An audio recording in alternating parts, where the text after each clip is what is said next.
नमस्कार दोस्तों। आज हम ओपेक प्लस एग्रीमेंट के इम्पैक्ट और एनालिसिस के बारे में बात करेंगे। बेसिकली ये 1 मई से आ गया है इसके रेगुलेशन में। इसके ऊपर काफ़ी चर्चा हो रही थी, ऑयल प्राइसेस इस तरीके से नेगेटिव गई थी, ऐसा मीडिया में काफ़ी चर्चा हुई है। इकोनॉमिस्ट पर्सपेक्टिव पे उस पर बात भी काफ़ी की गई है, तो हम इसको पूरा डिटेल से एनालिसिस करेंगे। तो मुझे लगा कि मैं इस सीरीज़ को थोड़ा सा डिवाइड कर दूँ शॉर्ट शॉर्ट लेक्चर्स के लिए। तो इसमें बेसिकली आपको मैं डील के बारे में बताता चलूँ कि जो इसमें वर्ल्ड के जो टॉप ऑयल प्रोड्यूसर्स हैं, इन्होंने एक हिस्टोरिकल इसको कहा जा रहा है फाइनेंस वर्ल्ड में, और इसको उन्होंने ग्लोबल आउटपुट का इन्होंने ये कहा है कि हम इसको 1/10 से हम इसको रिड्यूस कर देंगे। तो इससे क्या हुआ, एक जो प्राइस वॉर चल रही थी, प्राइस वॉर रशिया और सऊदी अरेबिया के बीच में काफ़ी ज़्यादा चर्चा में रही है। और इसका जो कोरोना वायरस पैंडेमिक के ऊपर जो असर पड़ेगा, जिसकी वजह से तब्दीलियां करनी बहुत ज़रूरी हो गई हैं, उसके बारे में हम अध्ययन करेंगे।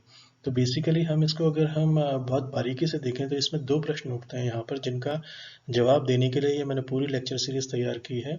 और इसमें पहला जो सवाल है वो ये है कि जो प्रोडक्शन कट जो ओपेक प्लस एग्रीमेंट ने किया है, क्या इससे एक रेस्क्यू होगा ऑयल मार्केट्स, क्या स्लाइड जो उनका जो प्राइसेस नीचे जा रहे हैं उन पे एक ब्रेक लगेगी, या किस तरीके से उसका एक फ्यूचर होगा। और दूसरा, इसको लेकर के इसको मद्देनज़र आगे 1 साल में 2 साल के अंदर जो यूएसए की इकॉनमी है, रशियन की इकॉनमी है, किंगडम ऑफ सऊदी अरेबिया है, इराक है, कुवैत है, इन पे क्या असर पड़ेगा, इस पे मैंने केस स्टडीज भी तैयार की हैं। चलिए हम इसको आगे देखते हैं। बेसिकली जब हम इसको करेंगे तो ओपेक प्लस के बारे में बताता चलूँ। बेसिकली ये 23 कंट्रीज़ का एक ग्रुप है, जिसमें ओपेक कंट्रीज़ 13 है और रशियन लेड कंट्रीज इसमें 10 है। इसके अलावा जिन G20 कंट्रीज़ के अंदर जो लोग ऑयल प्रोडक्शन में हैं, उनका हम अलग से चर्चा करेंगे। तो बेसिकली ये मैंने सीरीज़ को डिवाइड किया है इसका चलेंगे। और इसके बाद हम इसको बैकड्रॉप में देखेंगे। इसके बाद जो अगली सीरीज होगी उसमें हम हाइलाइट्स को देखेंगे, फिर हमने इसकी टाइमलाइंस को देखना है, और फिर हम इसको एनालिसिस करेंगे। और केस स्टडी इसका इंपॉर्टेंट है करना, क्योंकि उससे जैसे फॉर एग्जांपल कुवैत की इकॉनमी पे क्या असर पड़ेगा, यूएई पे क्या पड़ेगा, इराक पे क्या चल रहा है। तो इसके बाद हम इसको कंक्लूड करेंगे। शॉर्ट सीरीज होगी, लेकिन इस सब हमें सेपरेटली इसको डिस्कस करेंगे, तब हम उन 2 प्रश्नों का उत्तर दे पाएंगे रखे हैं। तो बेसिकली चलिए हम शुरू करते हैं। तो इसमें जो ओवरव्यू और जो बैकड्रॉप है, इसमें जो कोरोना वायरस 19 के ऊपर जो हमने डिस्ट्रप्शन हुई है, सारी इकोनॉमीज़ को इस पर असर डाला गया है। यूरोपियन यूनियन पे काफ़ी ज़्यादा मुश्किलें आ रही हैं। नीदरलैंड और इटली के बीच में एक तरीके का स्ट्राइफ चल रहा है, उन दोनों के बीच में डिसएग्रीमेंट्स काफ़ी बढ़ रहे हैं। जर्मनी का एक अलग मद्देनज़र है। अमेरिकन इकोनॉमी के बारे में सब पढ़ चुके हैं, किस तरीके से वहाँ पर डेथ्स हो रही हैं, किस तरीके से स्लो डाउन जा रहा है लॉकडाउन की वजह से सारी इकोनॉमी। तो उसमें जो ये ऑयल का सेगमेंट है, जो एनर्जी का सेगमेंट है, ये किस तरीके से शेप अप करेगा आगे वाले, इसको देखना बहुत ज़रूरी है। तो इसको ऑलरेडी हेल किया जा रहा है एक हिस्टोरिकल एग्रीमेंट के तहत, जिसमें जो रिबाउंड करेंगे क्रूड प्राइसेस को। इसमें जो इनका जो स्लाइड हो गया था वो रॉक बॉटम पे चला गया लास्ट 20 ईयर्स में। तो प्रेजेंट सिनेरियो जो एनर्जी मार्केट्स है उसके बारे में हम डिटेल में हमें बात करनी चाहिए। तो बेसिकली अगर आप एनर्जी मार्केट्स को देखें तो जिस तरीके से एनर्जी सारी इकोनॉमीज़ के अंदर एक लाइफलाइन का काम करती है, और जिस तरीके से ऑयल प्राइसेस जो हैं, जैसे फॉर एग्जांपल अगर हम इंडियन इकोनॉमी की बात करें तो हमारा जो 80 to 85%, कुछ रिपोर्ट्स 80% कहती हैं, कुछ रिपोर्ट्स 85% कहती हैं। तो 80 to 80 डिपेंड्स अपन टाइम है, तो किस तरीके से इसमें किस तरीके से चेंजेस आते हैं। और इस तरह से जो 6 महीने का हमारे पास जो रिजर्व होना चाहिए किसी भी इकोनॉमी के अंदर, तो एनर्जी मार्केट्स को लेकर जिस तरीके से रशिया बिहेव कर रहा है, जिस तरीके से सऊदी अरेबिया बिहेव कर रहा है, जिस तरीके से इन दोनों के बीच में प्राइस चल रही है। और एक स्टडी ये भी कहती है कि जो सऊदी अरेबिया है इसको $85 के आसपास अगर बेचना चाहिए तब ये सस्टेन करेगी। और एक स्टडीज़ ये भी कहती हैं कि अगर यूएस इकोनॉमी ने स्लाइड को नहीं रोका है तो यूएस इकोनॉमी बस्ट हो सकती है। तो ये सारे इकोनॉमिस्ट के अलग अलग आंकलन हैं, तो इन पे हम डिटेल में बात करेंगे। लेकिन चलिए हम इस सीरीज़ को आगे बढ़ चलिए। इसके बाद जैसे कॉस्टेलन सिमोनोव ने कहा है, सिमोनोव इन्होंने कहा है कि जैसे हम एक्सपेक्ट नहीं कर रहे हैं कोई प्राइस मेरेकल हो जाएगा, मई और जून जो होंगे वो ब्लैक मंथ्स की तरह होंगे। अब ये साहब कौन है, ये है नेशनल एनर्जी जो इनकी सिक्योरिटी है उसके ये हेड हैं रशिया के।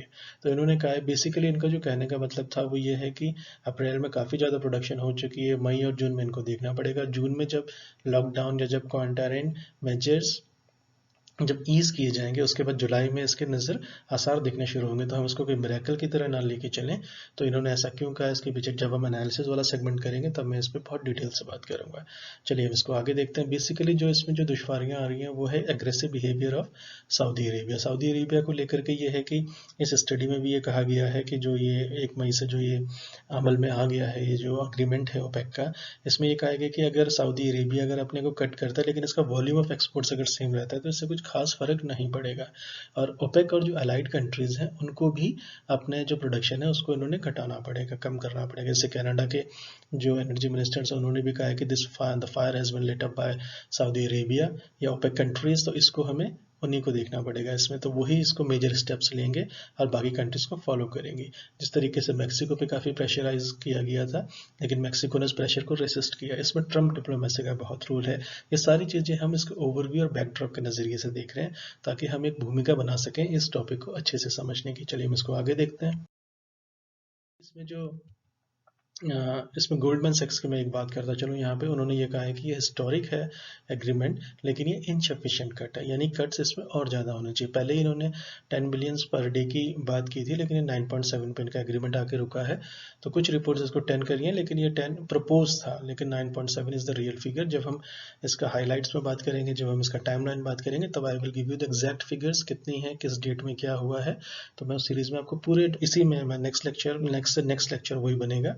और इसके बाद पुतिन का जो व्लादिमीर पुतिन है, इनका जो रिलेंटलेस परस्यूट है कि पीस की तरफ ये ज़्यादा इनकी तवज्जो है ऑयल वॉर को लेके, क्योंकि उससे रशियन इकोनॉमी को काफ़ी ज़्यादा इफेक्ट पड़ रहा है, जो उसके लो प्राइसेस हो रहे हैं।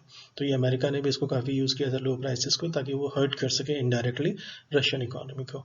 तो बेसिकली ये सारी चीज़ें जो हैं एक तरीके का आपको एक सिनेरियो देती हैं। इसके मद्देनज़र आपको ये प्राइस वॉर और ये नेगेटिव प्राइस रेट और ये ओपेक का एग्रीमेंट, इन तीनों को अलग अलग समझना पड़ेगा, तब जाके आपको एक कंप्लीट पिक्चर मिलने की आसार की तरफ आप एक स्टडी की तरफ आप बढ़ सकेंगे।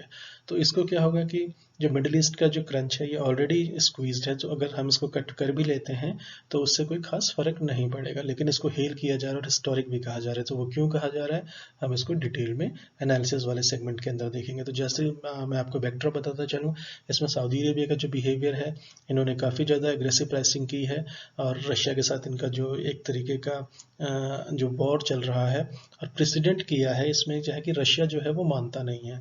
रशिया ने जैसे बेसिकली अभी जो इनका जो कोटा है इंटरनेशनली, वो ये है कि $8.5 बिलियन पर डे का है। रशिया का भी सेम है, सऊदी अरेबिया का सेम है। तो इनको इस डील के ओपेक प्लस एग्रीमेंट के अंदर इनको 2 मिलियन पर डे इनको बैरल्स को इनको रिड्यूस करना पड़ेगा। तो रशिया का जो प्रेसिडेंट रहा है पुराने एग्रीमेंट्स में, उसको रशिया ने पूरी तरीके से फॉलो नहीं किया है, और सऊदी अरेबिया ने इस बार ये कहा है कि वो इस एग्रीमेंट को बहुत कॉशियसली आगे देखेगा। तो इस तरह से ऑयल वॉर जो है आगे ये और इंटेंस होगी नहीं होगी, इस एग्रीमेंट पर काफ़ी हद तक डिपेंड करता है। और इसको लेकर के यूएसए का डोनाल्ड ट्रंप का एक ट्रम्प भी है, वो मैं नेक्स्ट लेक्चर में डिस्कस करूंगा आपसे, जब हम इसका आगे हम एनालिसिस पार्ट पे जाएंगे। हम इसका अभी टाइमलाइन हमने इसके देखने हैं, हाईलाइट्स देखनी है। तो ये जो सारी चीज़ें हैं मैंने बताई हैं, इसके मद्देनज़र इस परिप्रेक्ष्य में हम ये जो अभी नेगेटिव प्राइसेस हैं और जो ये ओपेक का जो एग्रीमेंट जो अभी हुआ है, ये काफ़ी वक्त से इस पर बात चल रही थी। इसका 10th एग्रीमेंट है बेसिकली, मैं आपको बताता चलूँ, जो इसका 12 मई के आसपास, उसके बाद काफ़ी ज़्यादा बातें हुई हैं इस पर। तो इसको लेकर के हम ये सारी चीज़ों को अध्ययन करेंगे। चलिए आपसे नेक्स्ट हैं कि हम आपको हाइलाइट्स में, मैंने आपको पहले ही बताया कि ये थोड़ी सी लॉन्ग सीरीज होने वाले शॉर्ट लेक्चर्स की 4 या 5 लेक्चर्स के बनेंगे।